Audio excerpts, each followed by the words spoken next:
Price God. கர்த்தர் நல்லவர்.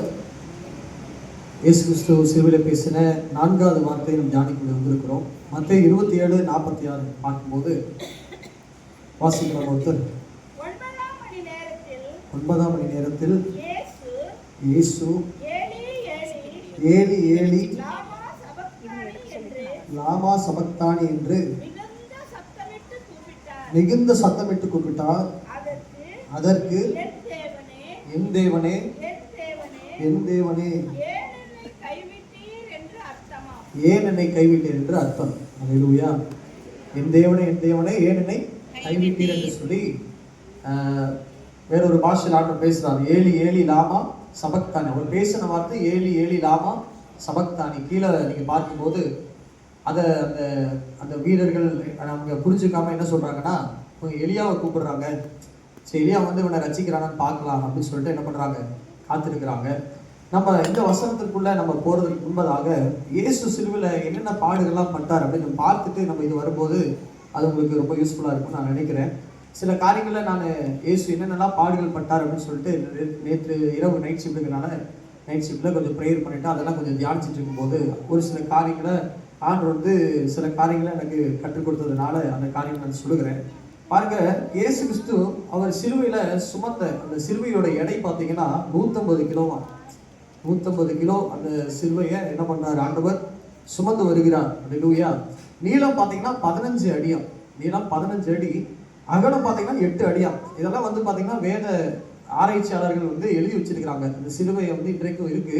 அந்த சிலுவையோட வெயிட்டு, நீளம், அகலம் இதெல்லாம் என்ன பண்ணியிருக்காங்கன்னா நோட் பண்ணி வச்சிருக்கிறாங்க. எடை பார்த்தீங்கன்னா 150 கிலோ, நீளம் 15 அடி.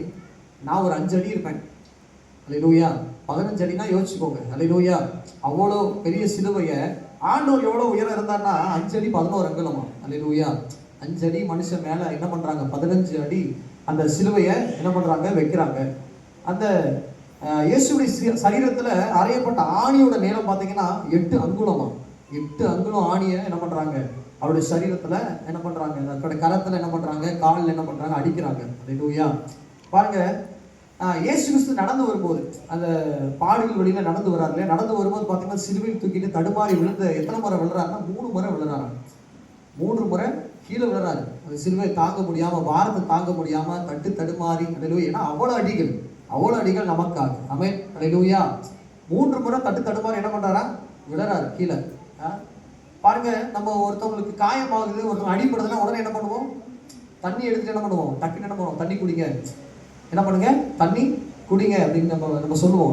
யார் விழுந்தாலும் சரி, என்ன அடிப்பட்டாலும் என்ன பண்ணுவோம், முதல்ல என்ன பண்ணுவோம், ஓடி போய் தண்ணி குடிங்க அப்படின்னு சொல்லுவோம். ஆனா நம்முடைய இயேசுவானவர் அடிபட்ட போது பாத்தீங்கன்னா 17 மணி நேரம் தண்ணி இல்லாம அவர் அவதிப்பட்டாராம். அல்லேலூயா. எத்தனை மணி நேரம், 17 மணி நேரம் தண்ணி இல்லாம ஒரு மனுஷன் பாருங்க, அல்லேலூயா, அவதிப்படுறாரு. தாகமா இருக்கிறேன்னு சொன்னதுக்கு ஒரு விதத்துல அவர், நான் நினைக்கிறேன் அவர் ஒருவேளை 100% மனுஷனா இருந்தனால ஒருவேளை தாகம் கண்டிப்பா எடுத்திருக்கும். ஏன்னா அவ்வளவு அடி. அல்லேலூயா.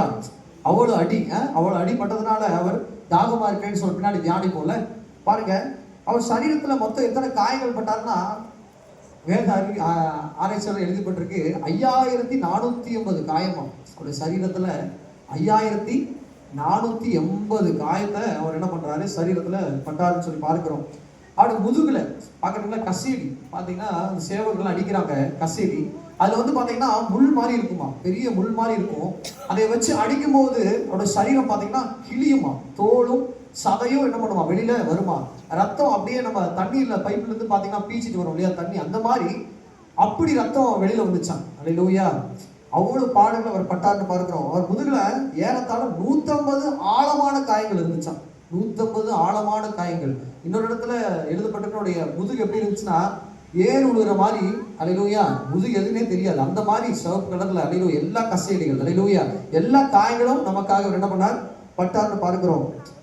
அப்புறம் அடுத்து பாருங்க, அவருடைய சிரசின் மேல முள்முடியை வச்சு என்ன பண்றாங்க, சேவகர் சிரசின் மேல என்ன பண்றாங்க, அடிக்கிறாங்க.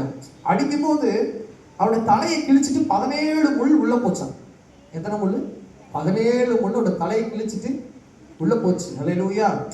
உடல்ல பாத்தீங்கன்னா 6 லிட்டர் ரத்தம், இயேசுடைய சரீரத்துல இருக்க 6 லிட்டர் ரத்தமும் ஒரு இத்தினோடு கூட இல்லாம எல்லாவற்றையும் நமக்காக அவர் தந்தாராம். அல்லேலூயா. சப்தமா அல்லேலூயா. பாருங்க, இயேசு கிறிஸ்துவை இந்த எருசலேம் வீதி வழியாக எத்தனை பேர் இழுத்து போனாங்க தெரியுமா? நம்ம ஒரு ஆள் அடிச்சாலும் தாங்க மாட்டோம். நீங்க இந்த காரியங்கள்லாம் பார்த்தீங்கன்னா இந்த கூகுளில் சில காரியங்கள்லாம் நான் சர்ச் பண்ணி பார்க்கும்போது சில காரியங்கள் இருந்ததுனால கலெக்ட் பண்ணி உங்களுக்கு நான் சொல்கிறேன். எவ்வளோ பேர் அடித்தாங்க தெரியுமா? 350 சேவகர்களாம். 350 சேவகர்கள், 50 குதிரை வீரர்கள் அடித்து தரையோட என்ன பண்ணாங்க? இயேசுவை இழுத்துட்டு என்ன பண்ணாங்க? போனாங்க. இழுத்துட்டு ஆண்டவர் என்ன பண்றாரு? இதெல்லாம் பார்க்கும்போது இந்த பாடுகள் எல்லாம் அவர் பண்ணும்போது அவர் வாயை திறக்கல. அல்லேலூயா. வேதத்தில் எழுதப்பட்டிருக்க ஏசி 53ல அவர் வாய் திறவாத ஆடை போல இருந்தார். ஆட்டுக்குட்டியை போல என்ன பண்ணாரு? இருந்தார். மயிர் கத்திரிக்கு போகிற ஆடை போல என்ன பண்ணுவார்? இயேசு இருந்தார்னு பார்க்கிறோம். அல்லேலூயா, அல்லேலூயா. இப்பெல்லாம் பேசாதவர் இப்ப பேசுறாரு ஒரு வார்த்தை. அதுதான் இந்த 4வது வார்த்தை. என் தேவனே ஏன் என்னை கைவிட்டீர், ஏலி ஏலி லாமா சபக்தானி அப்படின்னு பேசுறாரு. ஏன் அப்படின்னு நம்ம பார்க்கும்போது மத்தேயு இந்த 2 அதிகாரத்தில் எழுதப்பட்டிருக்கு. மத்தேயு 27:46, மார்க் 15:34 ரெண்டு ஒரே வசனம் சொல்லுது. ஏலி ஏலி லாமா சபக்தானி அப்படிங்கிற ஒரு வசனத்தை என் தேவனை ஏன் என்னை கைவிட்டீர் அப்படிங்கிற ஒரே வார்த்தையா என்ன பண்றது எழுதப்பட்டிருக்கு. அவர் கைவிடுவாரா அப்படின்னா வேதத்தில் எழுதப்பட்டிருக்கு. நான் விட்டு விலகுவது உன்னை கைவிடுவதில்லை எழுதப்பட்டிருக்கு. பார்த்தீங்கன்னா இன்னொரு இடத்துல நம்ம இதை பார்க்கும்போது ஒரு காரியங்கள் ஒரு 4-5 குறிப்புகளை ஆண்டவர் சொன்னார். அந்த காரியங்களை மாத்திரம் நான் உங்களுக்கு சொல்றேன். ஃபர்ஸ்ட், கைவிடாத தெய்வம் நமக்காக கைவிடப்பட்டார். கைவிடாத தெய்வம் நமக்காக கைவிடப்பட்டார். அல்லேலூயா. 2வது காரியம், பாவம் அறியாதவர் நமக்காக பாவமானார். பார்க்கும்போது 2 கொரிந்தியர் 5வது அதிகாரம் 21வது வசனம் யாரோ ஒருத்தர் வாசிக்கலாமா? 2 கொரிந்தியர் 5வது அதிகாரம் 21வது வசனத்தை யாரோ ஒருத்தர் வாசிக்கலாம். நாம் அவருக்குள் தேவனுடைய நீதியாகும்படிக்கு பாவம் அறியாத அவரை நமக்காக பாவமாக்கினார். ஆமா, நாம் அவருக்குள் தேவனுடைய நீதியாகும்படிக்கு பாவம் அறியாத அவரை நமக்காக என்ன பண்ணாரா? பிதா பாவமாக்கினார் அப்படின்னு பார்க்கிறோம். அல்லேலூயா. ஏசாயா 53:12 சொல்லுது, அவர் அக்கிரமக்காரர் ஒருவராக எண்ணப்பட்டார் அப்படின்னு பார்க்கிறோம். அல்லேலூயா. யோவான்ல எழுதப்பட்டிருக்கு, உலகத்தின் பாவத்தை சுமந்து தீர்க்கிற தேவ ஆட்டுக்குட்டி அப்படின்னு நம்ம பார்க்கிறோம். இன்னொரு இடத்துல வேதத்துல இயேசுவானவரை கேட்கிறார், என்னிடத்துல பாவம் உண்டு என்று சொல்லி உங்களில் யார் என்ன பண்ண முடியும்? குற்றம் சாற்ற கூடும் சொல்லி ஆண்டவரே ஒரு சில இடத்துல என்ன பண்றாரு? கேட்கிறாரு, என்ன நீ யாரு குறை சொல்ல முடியும்? என்கிட்ட யாரு பாவம் இருக்குன்னு நீங்க ஒரு ஆள் சொல்ல முடியுமா அப்படின்னு சொல்லி என்ன பண்றாரு? ஆண்டவர் கேட்கிறாருன்னு பார்க்கிறோம். யூதாஸ் சொல்றாரு, காட்டி கொடுத்ததுக்கு அப்புறம் கடைசியில மரிப்பதற்கு முன்பதாக யூதாஸ் சொல்றப்பல, குற்றமில்லாத ரத்தத்தை நான் என்ன பண்ணேன்? காட்டி கொடுத்தேன்னு சொல்லி சஞ்சலப்பட்ட என்ன பண்ண? ஆண்டு கொண்டு செத்தாங்க. நம்ம என்ன பண்றோம்? பார்க்கிறோம். அல்லேலூயா. சோ பாவம் அறியாத நமக்காக என்ன பண்ணா? பாவம் பண்ணார். முதல்ல சொன்ன கைவிடாத தெய்வம் நமக்காக என்ன பண்ணா? கைவிடப்பட்டான்னு சொன்னார். 2வது காரியங்கள், பாவம் அறியாதவர் நமக்காக என்ன பண்ணா? பாவமானார்னு பார்க்கிறோம். அடுத்து 3வது காரியம் பார்க்கும்போது, அருகில் இருந்தவர் நமக்கு தூரமானார். சங்கீதம் 22:11 பார்க்கும்போது, சங்கீதம் 22:11 சீக்கிரமா யாராவது வாசிக்கலாமா? சங்கீதம் 22:11 என்னை விட்டு தூரமாகாதையும் ஆபத்து கிட்டி இருக்கிறது சகாயரும் இல்லை. அந்த சகாயங்கிற வேர்டு நான் இப்படி சொல்றேன், பிதா அவர் கூட இல்லை. அல்லேலூயா, அல்லேலூயா. சகாயர் இல்ல. அவ்வளவு அடிகள் படும்போது ஆண்டவர் வாயை திறக்கல. எல்லாவற்றையும் அவர் சகித்தார். எல்லா பாடுகள் அல்லேலூயா சுமந்து கொண்டார். எல்லா ஆக்கனையும் அவர் ஏற்றுக்கொண்டார். அடிக்கிறாங்க, துப்புறாங்க, அல்லேலூயா முள்முடியை வச்சு தலையில அடிக்கிறாங்க. என் ரத்தம் அப்படி கொட்டுது. அல்லேலூயா. அப்பெல்லாம் வாயை திறக்காதவர் ஒரே ஒரு வேளையில வாயை திறக்கிறாரு. ஏன்னா அருகில் இருந்த சகாயர் என்ன பண்ணல? அவர் கூட இல்ல. அந்த நேரத்துல என்ன பண்ணல?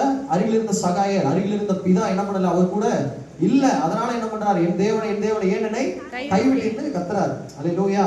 பாருங்க, மத்தேயு 27:45 அதாவது 47வது வசனத்துக்கு முன்பதாக 6ஆம் மணி நேரம் முதல் 9ஆம் மணி நேரம் வரை எங்க என்ன பண்றாச்சா? அந்தகாரம் உண்டாச்சு. அல்லேலூயா.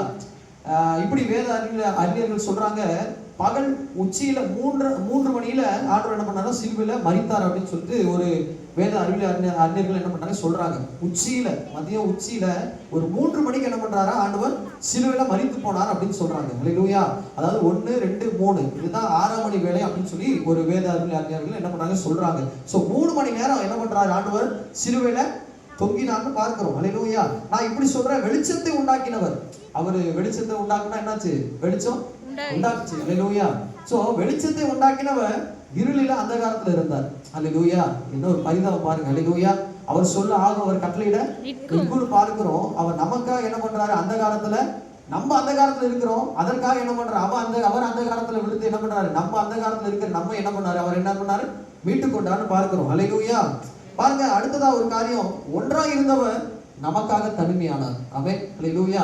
ஏசாயா 59 2வது வசனம் நீங்க பார்க்கும்போது வாசிக்கலாமா? நம்முடைய மீறுதலே வாசிங்க. ஏசாயா 59 2வது வசனம். உங்கள் அக்கிரமங்களே உங்களுக்கும் உங்கள் தேவனுக்கும் நடுவாக பிரிவினை உண்டாக்குகிறது. உங்கள் பாவங்களே அவர் உங்களுக்கு செவிகொடாதபடிக்கு அவருடைய முகத்தை உங்களுக்கு மறைக்கிறது. ஹல்லேலூயா. இந்த வேளையில நம்ம பார்க்கிறோம், இயேசுவான சொல்றாரு, நானும் பிதாவும் என்ன பண்றோம், ஒன்றா இருக்கிறோம். ஹல்லேலூயா. நாங்க 2 பேரும் ஒன்றா இருக்கிறது போல நீங்களும் என்ன பண்ணுங்க, ஒன்றா இருங்கன்னா ஆண்டவர் என்ன பண்றாரு, யோவான்ல, மத்தேயுல, மார்க்ல, லூக்கால இது எல்லாத்துலயும் என்ன பண்றாரு, ஆண்டவர் சொல்றாரு, எங்க போனாலும் பாருங்க, ஊழியம் செய்வதற்கு முன்பதாக போய் தனியா போய் பிதாவிட்ட போய் ஜெபம் பண்ணிட்டு போய் என்ன பண்ணுவார், ஆண்டவர் என்ன பண்ணுவாரு, ஊழியம் செய்வார். ராத்திரி முழுவதும் என்ன பண்ணுவார், பிதாவிடத்துல முழங்கால் படிக்கிட்டு ஜெபம் பண்ணுவார். பகல்ல அற்புத அடையாளங்கள் என்ன பண்ணுவார், ஆண்டவர் செய்வார். ஹல்லேலூயா. பார்க்கும்போது பிதாவும் இயேசுவும் என்ன பண்ணாங்க, ஒன்றாகவே இருந்தாங்க. ஹல்லேலூயா. இன்னொரு இடத்துல சீசன் சொல்லும்போது, நான் வந்து பிதாவை பார்க்கணும் அப்படின்னு சொல்லும்போது சீசன்கிட்ட ஆண்டு சொல்லுவாரு, என்ன சொல்லுவாரு, என்னை கண்டவன் பிதாவை காண்கிறான் அப்படின்னு சொல்றாரு. நீ என்ன பார்த்துட்டீங்கன்னா பிதாவை பார்த்ததுக்கு அடையாளம். ஏன்னா நானும் பிதாவும் எப்படி இருக்கிறோம், ஒன்றா இருக்கிறோம்னு சொல்லி என்ன பண்றாரு, இயேசுவானவர் சொல்றதை பார்க்கிறோம். சோ அப்படி ஒன்றாயிருந்த தெய்வம், ஹல்லேலூயா, நமக்காக நம்முடைய அந்த வேளையில நம்ம பார்க்கிறோம், அந்தகாரம் உண்டாயிட்டு நம்ம பார்க்கிறோம் இல்லையா. அந்த வேளையில இது உலகத்துல ஒட்டுமொத்த உலகத்துடைய பாவமும் ஆண்டுடைய மேல என்ன பண்ணுச்சு, சுமந்தது. ஹல்லேலூயா. அவர் என்ன பண்ணுவார்னா, பாவத்தை பார்க்காத சுத்த கண்டர் அப்படின்னு பார்க்கிறோம். பாவிகளை நேசிக்கிறவர், ஆனா பாவத்தை வெறுக்கிறவர் பார்க்கிறோம். அந்த வேளையில ஒரு கணப்பொழுதுல உலகத்தினுடைய எல்லா மனுஷனுடைய பாவங்களும் என்னாச்சு, இயேசுவின் மேல என்னாச்சு, இயேசுவின் மேல வந்து போது அவருடைய பிதாவுடைய முகம் என்ன பண்ணுச்சு, இயேசுவை விட்டு என்ன பண்ணுச்சு, மறைஞ்சிச்சு. ஹல்லேலூயா. இயேசுவை விட்டு என்னாச்சு, மறைஞ்சிச்சு. அவ்வளவு தூரம் அந்த சிலுவை 150 கிலோ சிலுவை சுமக்கும் போது பேசாதவர், அந்த 8 அங்குலம் ஆணி அடிக்கப்படும் போது பேசாதவர், தவறி நடந்து விடும்போது 3 முறை தடுமாறி கீழே விழும்போது பேசாதவர், 17 மணி நேரம் தண்ணீர் இல்லாம தவிக்கும் போது பேசாதவர். ஹல்லேலூயா. ஏன்ப்பா ஏன் அப்படின்னு ஆண்டவர் பிதாவிட்ட கேள்வி கேட்காதவர். பாருங்க, முகத்துல ஏறத்தாலும் 150 ஆழமான முதுகுல 150 ஆழமான காயங்கள் இருந்த போது, அடி வாங்கின போது பேசாதவர், சதையும் ரத்தமும் பீச்சிட்டு வரும்போது பேசாதவர், ஒரே ஒரு காரியத்துக்காக பேசுறார். பிதாவுடைய முகம் மறைச்ச போது ஆண்டவர் பாரத்தோடு சொல்றேன், என் தேவனே ஏன் என்ன கைவிட்டீங்கன்னு சொல்லி ஒரு பாரத்தோடு பேசுறார். ஹல்லேலூயா. அது வரைக்கும் வாயை திறக்காதவர், ஹல்லேலூயா, நம்முடைய பாவத்திற்காக அந்த முகம், பிதாவுடைய முகம் மறைச்ச போது பேசின பாரமுள்ள வார்த்தை தான், என் தேவனே ஏன் என்னை கைவிட்டீர். அப்படின்னா இயேசு எப்பொழுதும் கைவிட்டுருவாரா, பிதா எப்பொழுதும் கைவிட்டுருவாரா அப்படின்னா கிடையாது. அவர் இமைப்பொழுது கைவிட்டேன். அல்லது இயேசுவில் எழுதப்பட்டிருக்கு, இமைப்பொழுது உன்னை நான் கைவிட்டேன், உருக்கமான இரக்கங்களால் உன்னை சேர்த்துக் கொள்வேன். இதுல இருந்து நம்ம புரிஞ்சு கொள்ற ஒரே ஒரு காரியம் என்னன்னா, கர்த்தர் கைவிடுவாரா அப்படின்னு கேட்டா கைவிட மாட்டார். நம்ம தான் என்ன பண்றோம், அவருடைய கை விடுதலை என்ன பண்றோம், நம்மளாம் என்ன பண்றோம், தேடிக்கிறோம். ஹல்லேலூயா. பாருங்க, மொபைல் வந்து ஒரு சில காரியங்கள் நம்ம வச்சிருக்கிறோம். நம்ம ஒருத்தவங்களுக்கு கால் பண்றோம், ரீச்சபிளா இருந்தா மட்டும் தான் என்ன பண்ண முடியும், கான்டாக்ட் பண்ண முடியும். ஹல்லேலூயா. ஹல்லேலூயா. நம்ம ரீச்சபிள விட்டு வெளியில போயிட்டாங்க, ஒரு காட்டு பகுதிக்குள்ள போயிட்டாங்கன்னா நம்ம கான்டாக்ட் பண்ண முடியுமா, முடியாது. ஹல்லேலூயா. ஏன் போனது நம்ம, ஹல்லேலூயா, தூரமா போனது யாரு, நம்ம. ஹல்லேலூயா. ஆண்டவர் கிடையாது. ஆண்டு ஒரு நாளும் கைவிட மாட்டார். அழைச்ச தெய்வம் உண்மையுள்ளவர், ஒரு நாள் என்ன பண்ண மாட்டார், கைவிடவே மாட்டார். நம்முடைய காரியங்களை கரெக்டா செய்யும் போது, நம்முடைய மீறுதலுக்காக அவர் அடிக்கப்பட்டார், அதை நினைச்சு நம்ம பாவ அறிக்கை செய்து நம்ம பரிசுத்தமாய் வாழும்போது அவர் நிச்சயமாய் நம்ம கைவிட மாட்டார். உருக்கமான இரக்கத்தால பரலோகத்துல நம்மை சேர்த்துக் கொள்கிற தெய்வமா இருக்கிறார். ஹல்லேலூயா. யாரையும் அவர் புறமே தள்ள மாட்டார். ஆமென். வேதம் அப்படிதான் சொல்லுது, யாரையும் அவர் என்ன பண்ண மாட்டார், புறமே தள்ள மாட்டார். இன்னிடத்துல வருகிறவனை நான் ஒருவனையும் என்ன பண்ண மாட்டேன், புறமே தள்ள மாட்டார். கருப்பா இருந்தாலும் சரி, வெள்ளையா இருந்தாலும் சரி, குட்டையனா இருந்தாலும் சரி, நெட்டையனா இருந்தாலும் சரி, ஒருவேளை வேறு இனத்தா இருந்தாலும் சரி, யாரையும் என்ன பண்ண மாட்டார், ஆண்டவர் தள்ளவே மாட்டார், கைவிடவே மாட்டார். ஹல்லேலூயா. ஹல்லேலூயா. எத்தனை பேர் சொல்றீங்க, அவர் என்னை கைவிடவே மாட்டார், எங்க பிள்ளைகளை கைவிடவே மாட்டார், எங்க சந்ததியை கைவிடவே மாட்டார். ஹல்லேலூயா. அடிக்கப்படும் போது கூட சொன்னார், எங்களுக்காக எனக்காக நீங்க என்ன பண்ணாதீங்க, அழாதீங்க, உங்க பிள்ளைகளுக்காக உங்க குடும்பத்திற்காக நீங்க என்ன பண்ணுங்க, அழுங்க. இனி வருகிற காலங்கள் ரொம்ப மோசமா இருக்கு. ஹல்லேலூயா. நீங்க என்ன பண்ணுங்க, உங்க பிள்ளைகளுக்காக அழுங்கன்னு சொல்லி ஆண்டவர் சொல்றார். ஹல்லேலூயா. இப்பொழுது அதே வார்த்தை தான் ஆண்டு சொல்றாரு, எனக்காக அழாதீங்கப்பா. ஒவ்வொரு வாரமும் குட் ஃப்ரைடே வந்து என்னோட பாடல்களை சொல்றீங்க, இது ஓகே தான், ஆனா எனக்காக அழாதீங்க. கர்த்தர் சொன்ன ஒரே காரியம், உங்க பிள்ளைகளுக்காக அழுங்க. அல்லேலூயா. உங்க குடும்பத்திற்காக அழுங்க. அல்லது உங்க ரட்சிக்கப்படாம இருக்கிறாங்க பாரு, அவங்களுக்காக அழுங்க. ஏன்னா அவரோட ரத்தம் ஒரு நாள் வீணா போயிடக்கூடாது. அல்லேலூயா. அவர் சிலுவையில சிந்தின 6 லிட்டர் ரத்தம் ஒரு நாள் என்ன பண்ணிடக்கூடாது, வீணா போயிடக்கூடாது. ஆமென். அல்லேலூயா. அல்லேலூயா. அந்த ரத்தத்தை புரிஞ்சு அல்லேலூயா ஒவ்வொரு நாளும் சொல்லுங்க, ஆண்டவரே இயேசுவின் ரத்தம் ஜெயம். அல்லேலூயா. ஒரு நாள் அறிக்கையிடுங்க, இயேசுவின் ரத்தம் ஜெயம். உங்க ரத்த கோட்டைகளை என்ன வச்சுக்கோங்க. நான் ஒருவேளை உங்களை விட்டு நாங்க விலகினாலும் உங்க கரத்தினால என்ன பிடிச்சு கொள்ளுங்க. ஏன்னா நீங்க தான் எங்களை விட்டு விலக மாட்டீங்க, நீங்க தான் எங்களை கைவிட மாட்டீங்க. அல்லேலூயா. நான் ஒவ்வொரு தடவை தனிமையில ஜெபிக்கிற ஒரு ஜெபம் என்னன்னா, கரத்தை உயர்த்தி சொல்லுவேன், ஆண்டவரே என் கரத்தை நீங்க பிடிச்சுக்கோங்க. நான் ஒருவேளை உங்க கரத்தை பிடிச்சேன்னா உலகம் வரும்போது மாம்சம் வந்து விட்டுட்டு ஓடிடுவேன். ஆனா நீங்க என் கரத்தை பிடிக்கும் போது ஒரு நாளும் என்னை நீங்க விட்டு விலக மாட்டீங்க, ஒரு நாளும் என்னை நீங்க கைவிட மாட்டீங்க. ஏன்னா நான் போகணும்னு நினைச்சாலும் என்ன நீங்க என்ன பண்ணுவீங்க, இழுப்பீங்க. அல்லேலூயா. எத்தனை பேர் சொல்றீங்க ஆமென்? அல்லேலூயா. அவர் என்னை இழுத்தார்னா ஒருபோது நம்மளை என்ன பண்ணுவார், கைவிடவே மாட்டார். அல்லேலூயா. இங்க இருக்கிற ஒவ்வொருவருக்கும் சொல்றேன், கர்த்தர் ஒருவரையும் கைவிட மாட்டார். நாம் எல்லாரும் தேவனுடைய ராஜ்யத்தை சோதரிக்கிறதுக்காக தான், தேவனுடைய ராஜ்யத்துமாகிய பரலோகத்துக்கு போக வேண்டும் என்பதற்காக தான் அவர் எல்லா பாடுகளை ஏற்றுக்கொண்டார். அவர் கைவிடப்பட்டார். கடைசி அந்த 5 பாயிண்ட்ஸ் மாத்திரம் மீண்டும் ஞாபகப்படுத்திட்டு அல்லேலூயா பாருங்க. முதல் காரியம், கைவிடாத தெய்வம் நமக்காக கைவிடப்பட்டார். இரண்டாவது காரியம், பாவம் அறியாதவர் நமக்காக பாவமானார். மூன்றாவது காரியம், அருகில் இருந்தவர் நமக்காக தூரமானார். வெளிச்சத்தை உண்டாக்கினவர் இருளிலே அந்தகாரத்துல இருந்தான்னு பார்க்கிறோம். கடைசியா பார்க்கும், ஒன்றாய் இருந்தவர் நமக்காக தனிமையானார். அல்லேலூயா. நம்ம தனிமையா இருக்கக்கூடாது அப்படின்றதுக்காக தான் இன்னொரு காரியங்களை சொல்ல வேண்டுமால கடைசியா ஒரு காரியங்களை மாத்திரம் சொல்லி முடிக்கிறேன். கடைசியா எதற்காக ஆண்டவர் மரிச்சார் அப்படின்னா, நம்முடைய பாவங்களுக்காக மரிச்சது இதெல்லாம் ஓகே தான். ஆனா கடைசி ஒரு காரியங்கள் என்ன, நமக்காக ஒரு தேற்றரவாளனை கொடுக்க வேண்டும் என்பதற்காக அவர் மரிச்சார். ஏன்னா அவர் மரிச்சு பரலோகத்திற்கு போனா மாத்திரம்தான் தேற்றரவான ஆவியானவர் என்ன பண்ணுவார், வருவார். அவர் என்ன பண்றாரு, ஆவியானவர் நமக்கு தந்தருளி என்ன பண்ணாரு, எவ்வளவாய் நேசித்தார். ஏன்னா நம்மளால தனியா நம்ம என்ன பண்ண உலகத்தை ஜெயிக்க முடியாது. ஆவியோட துணை இல்லாம நம்ம என்ன பண்ண பரிசுத்தமா வாழ முடியாது. அல்லேலூயா. அதற்காக தான் நமக்கு உதவி செய்யணும் என்பதற்காக தான் என்ன பண்ணாரு, அந்த பரலோகத்தை எல்லா பாடுகளை ஏற்றுக்கொண்டு நமக்கு தேற்றரவான கொடுப்பதற்காக என்ன பண்ணார், அவர் பாடுகளை பட்டார். அல்லேலூயா. அதனால நீங்க ஒவ்வொரு நாளும் சொல்லுங்க, கரத்தை உயர்த்தி சொல்லுங்க, தனிமையில சொல்லுங்க, என் கரத்தை நீங்க பிடிச்சுக்கோங்க. என்ன உங்க ராஜ்யம் வரும்போது என்ன ஒருபோது என்ன பண்றாதீங்க, கைவிடப்பட்ட ஆண்டவரே கைவிடப்பட போயிடக்கூடாது. கைவிடப்பட்ட நிலைமைக்குள்ள நாங்க என்ன பண்ணிடக்கூடாது, எங்க குடும்பம் போயிடக்கூடாது, எங்க பிள்ளைகள் போயிடக்கூடாது. ஒவ்வொரு நாளும் என்ன பண்ணுங்க, அழுது ஜெபம் பண்ணுங்க. கர்த்தர் உங்களை ஆசீர்வதிப்பாராக. ஆமென். ஆமென்.